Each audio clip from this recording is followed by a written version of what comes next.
Hello दोस्तों, movie institute में बहुत बहुत स्वागत है। आज हम बात करने वाले हैं जेईई मेंस पेपर 2 बिहार 2026 के पेपर में रिवीजन कैसे करेंगे। तो मैंने इसका नाम दिया है रिवीजन 2026। बहुत सारे बच्चे होते हैं कि सर रिवीजन कैसे करना है, हम मॉक तो दे लेते हैं, पीवाईक्यू लगा लेते हैं, बट रिवीजन कैसे करना है ये समझ नहीं आता है। तो इसका एक सिंपल सा सोल्यूशन होता है, वो मैं यहाँ पे डिस्कस करूंगा। एक 10-12 मिनट का ये वीडियो होगा और अगेन रेगुलरली वीडियो यहाँ से हम स्टार्ट कर रहे हैं। तो देखो चीज क्या है रिवीजन के लिए।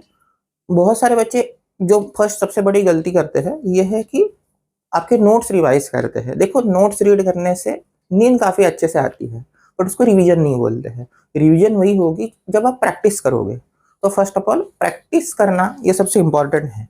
तो मैं 2-4 स्टेप यहाँ पे लिख रहा हूँ, उसको याद रखना या उसको अच्छे से समझना है। तो देखो फर्स्ट स्टेप जो होगी, फर्स्ट स्टेप चलो हम मानते हैं कि आपने नोट्स रिवाइज की नहीं है, तो पहले तो बेस नोट्स रिवाइज करो।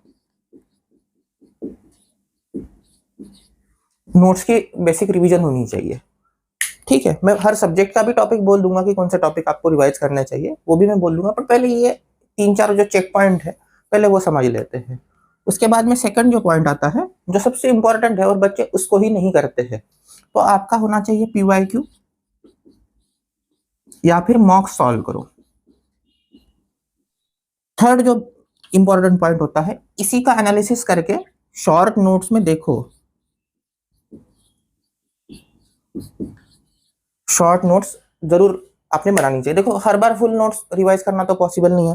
हमारी जो केस है, चलो मोगे इंस्टीट्यूट की जो केस है, वहां पे 170 पेजेस की नोट्स है, उससे ऊपर ही है। तो हर बार इतना रिवाइज करना तो पॉसिबल नहीं होगा।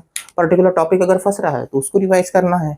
उस हिसाब से फिर ये आपका होना चाहिए शॉर्ट नोट्स रिवाइज करना। और जो फोर्थ पॉइंट आएगा फिर से, तो यहाँ पे फिर से पीवाईक्यू या फिर मॉक सॉल्व करो।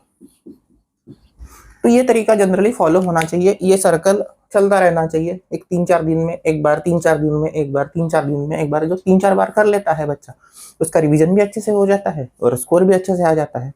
तो यहाँ से बात समझने जैसी है कि नोट्स अगर आपका हो गया है एक बार, तो आपने पीवाईक्यू मॉक सॉल्व करो, शॉर्ट नोट्स निकालो, फिर से पीवाईक्यू मॉक, फिर से शॉर्ट नोट्स, ये चक्कर आपका, ये साइकिल आपकी चलनी चाहिए। तो ये हो जाएगा आपका रिवीजन 2026 का पार्ट। अब कौन से टॉपिक रिवीजन करने हैं कि सर आपने तो बता दिया करना क्या है, अब मैं बता देता हूँ कि कौन से टॉपिक आप रिवाइज करोगे। तो वो भी यहाँ से थोड़ा सा लिख लेते हैं। मैं थोड़ा सा टॉपिक कम कर रहा हूँ बट इंपॉर्टेंट टॉपिक यहाँ पे बोलूंगा। तो देखते हैं हर एक सब्जेक्ट के, ड्राइंग के, एप्टीट्यूड के एंड मैथमेटिक्स के टॉपिक। सबसे आसान पार्ट से स्टार्ट करते हैं, वो है मैथमेटिक्स, क्योंकि मैथमेटिक्स के टॉपिक भी पता है और कौन से क्वेश्चन आने हैं इसका भी मोटा मोटा आइडिया हमको। मैथमेटिक्स का पेपर पैटर्न जो होता है वो आपका जो पेपर 1 है, बीटेक का पेपर है, उसी पर बेस होता है। खाली एक जो प्रॉब्लम आएंगे वो थोड़ा आसान आएंगे, बेसिक प्रॉब्लम यहाँ पे पूछे जाएंगे। तो अगर रिवीजन करनी है तो इन टॉपिक से ही आपको स्टार्ट करनी चाहिए और इन्हीं टॉपिक की रिवीजन करनी चाहिए। देखो ये पेपर ऐसा तो नहीं है कि आपको सारे मैथ्स के क्वेश्चन करने पड़ेंगे। 5-6-7 क्वेश्चन भी बना लिए तो मोर देन इनफ हो जाएंगे, क्योंकि यहाँ पे ड्राइंग है एंड एप्टीट्यूड है। तो ठीक है, तो अगर 5-6 क्वेश्चन आपको बनाने हैं तो क्या क्या क्वेश्चन आप पिक करोगे अच्छे से यहाँ पे समझना है। देखो सबसे इजी टॉपिक से स्टार्ट करो, वो है देखो स्टैटिस्टिक। स्टैटिस्टिक एक ही क्वेश्चन आता है और वो भी प्रेडिक्टेड क्वेश्चन है कि कहाँ से आएगा। तो क्वेश्चन कहाँ से आएगा, तो स्टैंडर्ड डेविएशन, वेरिएंस, और बहुत अगर हार्ड आता है क्वेश्चन तो मॉड से आ जाएगा। बहुत अगर टफ क्वेश्चन मान लिया तो मोड से मैक्सिमम आ सकता है। मीन ऑफ मोड निकालो, ये जो सारी है उस टाइप का क्वेश्चन यहाँ पे आ सकता है। इससे हार्ड नहीं आता है। मेजॉरिटी टाइम यही क्वेश्चन आपको देखने को मिलेंगे। तो एक ही क्वेश्चन की प्रैक्टिस बेसिकली करनी है। सिंगल क्वेश्चन 2-3 बार सॉल्व करके देख लो, बात खत्म हो जाएगी। नेक्स्ट जो टॉपिक आता है वो बच्चों का काफी फेवरेट होता है बट थोड़ा लेंथी टॉपिक होता है, ये है मैट्रिसेस एंड डिटर्मिनेंट।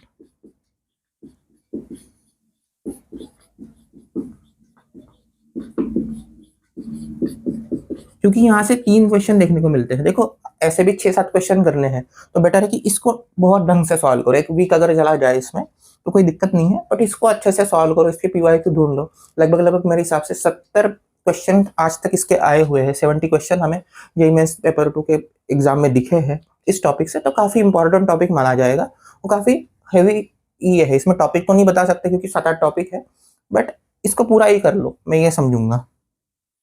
और थर्ड आता है जो अगेन बच्चों का काफी फेवरेट होता है, ये है वेक्टर 3D।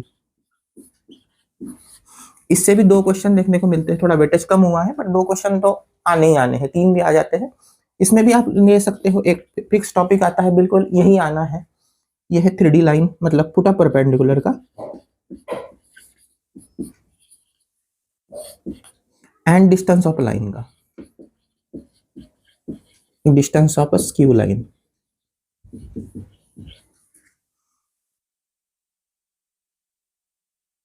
वेक्टर से अगर बात करें तो vector basic property, dot product and cross product, ये 2 आपको देखने को मिलेंगे। और लास्ट में एक ही टॉपिक में इसमें ऐड कराता हूं, ये है आपका सीरीज एंड सीक्वेंसेस।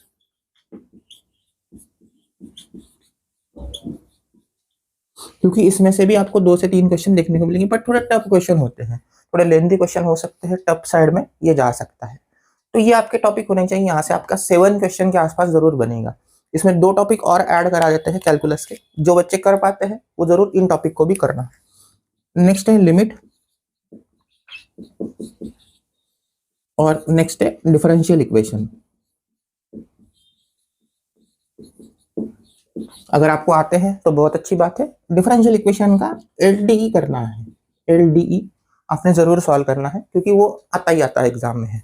तो ठीक है, मेरे ख्याल से ये मैथमेटिक्स का टॉपिक है। कैसे रिवाइज करोगे?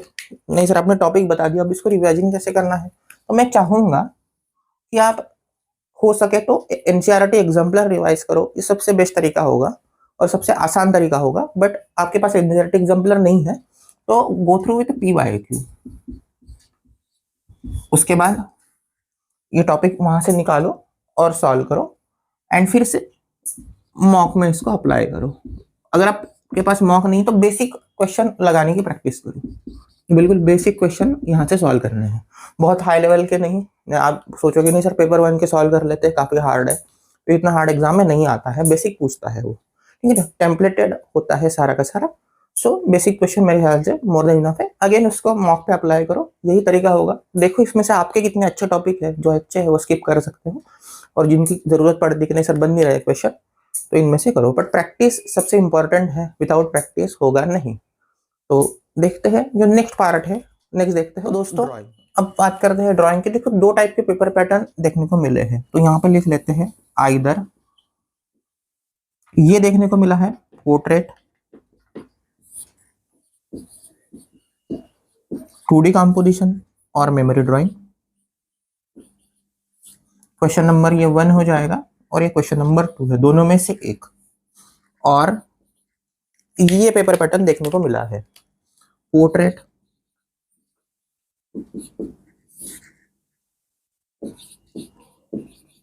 3D कंपोजिशन और memory drawing. Again question number 1 and question number 2, ठीक है। तो ये पेपर पैटर्न आपको जनरली ऑब्जर्व करने को मिला है। 2024 हो गया, 2025 हो गया, 2023 हो गया, तो यही पेपर पैटर्न चलता आ रहा है। तो अगर यही पेपर पैटर्न हम अज्यूम करते हैं कि आएगा, तो फिर इस हिसाब से आपने रिवीजन करनी चाहिए। तो यहाँ पे आप देख सकते हो पोर्ट्रेट कंपलसरी है, और यहाँ पे अगर ऑब्जर्व करेंगे तो मेमोरी ड्राइंग भी कंपलसरी दिख रहा है, ठीक है। तो कोशिश जरूर करनी चाहिए रिवीजन के टाइम पे कि आप एटलीस्ट एक पोर्ट्रेट डेली सॉल्व करो। एक पोर्ट्रेट आपने डेली सॉल्व करना चाहिए, क्योंकि पोर्ट्रेट काफी इंपॉर्टेंट है, एग्जाम में आना है। दूसरी बात, पोर्ट्रेट ये आपका 1 आवर में सॉल्व होना चाहिए। मेजोरिटी बच्चे इसको 2 घंटा 2.5 घंटा लगा देते हैं एग्जाम में, और एग्जाम आपका 3 घंटा है, तो मजा नहीं है। तो थोड़ा सा स्पीड पे काम करो, क्योंकि ड्राइंग है, अगेन ऐसा नहीं कि जादू की छड़ी है, आ जाएगा। नेक्स्ट इसमें देखो, अब जिन बच्चों का 2D और 3D अच्छा है उन्होंने वो करना चाहिए, क्योंकि वो टाइम बचाता है। पर जिन बच्चों का मेमोरी ड्राइंग अच्छा है उन्होंने मेमोरी ड्राइंग करना चाहिए। तो यहाँ पे मेमोरी ड्राइंग थोड़ा सा लिख सकते हैं, बट यहाँ पे पर्सपेक्टिव की प्रैक्टिस है 1 पॉइंट एंड 2 पॉइंट की। 2D और 3D अगर करते हैं तो बहुत अच्छी बात है, क्योंकि स्पीड आएगा उससे। एग्जाम में जो टाइम बचना चाहिए वो ये 2 ही बचा सकते हैं, कलरिंग और सारा बना के, ठीक है। तो याद क्या रखेंगे कि रिवीजन के टाइम में पोर्ट्रेट एटलीस्ट एक सॉल्व करो डेली, एक 60 मिनट 70 मिनट लगा के, और एक मेमोरी ड्राइंग या फिर 2D 3D जो भी आपको सूट करे टॉपिक वो सॉल्व करो। ये मेरे ख्याल से मोर देन इनफ होना चाहिए रिवीजन के लिए। टाइमिंग याद रखना कि आपका दोनों ड्राइंग 90 to 100 मिनट्स में होने चाहिए, 90 to 100 मिनट्स में ये होने चाहिए। क्योंकि अभी जो हम मॉक ले रहे हैं बच्चों की, तो वो 100 मिनट के अंदर अंदर दोनों ड्राइंग बना लेते हैं, मतलब बच्चे बना सकते हैं, स्पीड पे अच्छे से काम हमारे यहाँ पे हम करा रहे हैं। अब बात करते हैं एप्टीट्यूड की, जो एग्जाम में 200 मार्क के लिए पूछा जाए। एप्टीट्यूड के लिए एक अच्छा तरीका होता है रिवीजन करने का, क्योंकि यहाँ पे वो short notes, full notes, PYQ, मॉक्स, ये सारा तरीका यहाँ पे काम करेगा। तो पहले टॉपिक समझ लेते हैं कि कौन से टॉपिक इंपॉर्टेंट है और कौन से टॉपिक पे बहुत हेवीली फोकस होना चाहिए। तो सबसे इंपॉर्टेंट होगा आपका नॉन वर्बल रीजनिंग।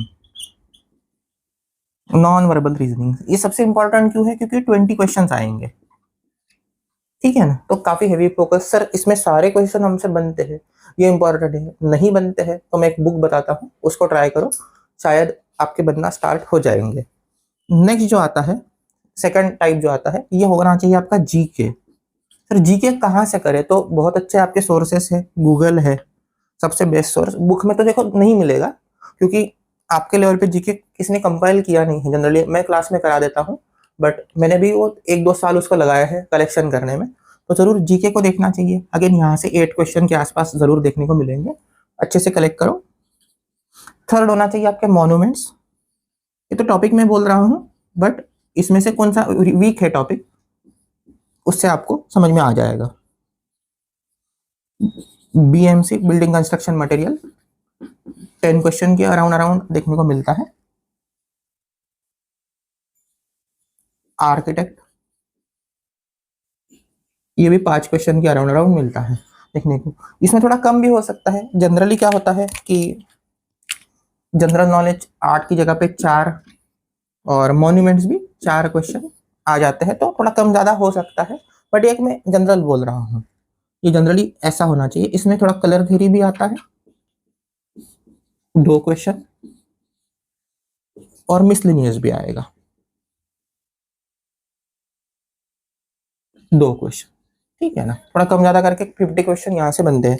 अब देखो इन टॉपिक की प्रैक्टिस कैसे होगी, कि सर इसकी रिवीजन मुझे करनी है तो किस तरीके से मैं करूंगा। तो सिंपल है, सबसे पहले तो एक मॉक देके देख लो कि सर मैंने एक मॉक अटेम्प्ट करके देख लिया, उसके बाद समझ में आ गया कि सर इसमें से ये टॉपिक नहीं आ रहा है, वो टॉपिक आ रहा है, तो इन टॉपिक को आपने फुल नोट से रिवाइज कर लिया, और फिर से एक बार मॉक या फिर पीवाईक्यू लगाओ, और फिर इसमें शॉर्ट नोट्स में देखो, ठीक है ना। यही तरीका होता है, यही तरीका होना चाहिए। इसमें जनरली एक 3 दिन लगते हैं, 3-4 दिन, मतलब 10 दिन का ये शेड्यूल होगा। एक बार आपने ये कंप्लीट कर लिया तो ये सारे के सारे टॉपिक आप लोगों के हो जाएंगे, क्योंकि मॉक में ये समझ में आ जाएगा कि मुझे से आर्किटेक्ट से नहीं आ रहा है, तो आप उसी का शॉर्ट नोट्स पढ़ोगे और फिर से देखोगे मॉक में कि क्या आ रहा है क्या नहीं आ रहा है। सिंपल है, क्लोज फीडबैक लूप है कि जितना अच्छे से अप्लाई करोगे उतना अच्छे से रिवाइज होगा। तो ठीक है दोस्तों, मेरे हिसाब से आपकी रिवीजन का पार्ट यहाँ पे ठीक हुआ। अगेन तरीका यही होना चाहिए, mock, full notes, mock, short notes. Again mock, फिर डायरेक्ट आप शॉर्ट नोट्स पे जंप कर सकते हो। एक बार फुल नोट्स 1-2 बार रिवाइज हो गई तो आप डायरेक्ट शॉर्ट नोट्स पे रिवाइज कर सकते हो। तो ठीक है, मेरे ख्याल से यहाँ तक ये जो पार्ट था ये समझ में आ गया। नेक्स्ट वीडियो में हम देखते हैं कि पीवाईक्यू कैसे सॉल्व करने हैं, या फिर पीवाईक्यू में किस तरीके से सॉल्व करता हूँ, मेरा अप्रोच देखो और इसको आप जरूर इंप्रूव करना है और इसको अप्लाई करना है। तो ठीक है, मिलते हैं नेक्स्ट वीडियो में।